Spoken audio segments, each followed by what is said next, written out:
Here's a guide on how to run your software engineering career.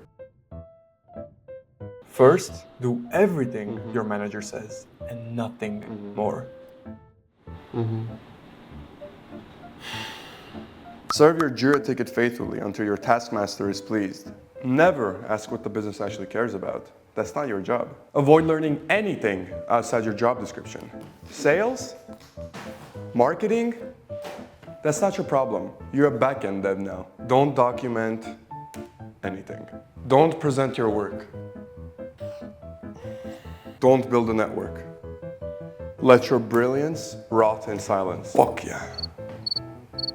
Mock anything that sounds like sales. Pitching, marketing, or building in public. You're a real engineer. Don't try side projects until you're 100% sure that they're going to work. Definitely don't ship early.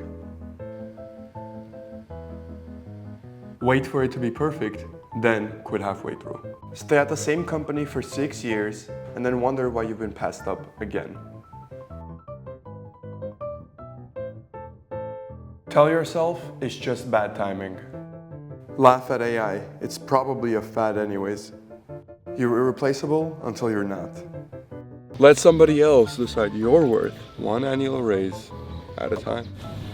Oh shit, good job man. Congrats on the 1% raise. Best of luck, because you're gonna need it.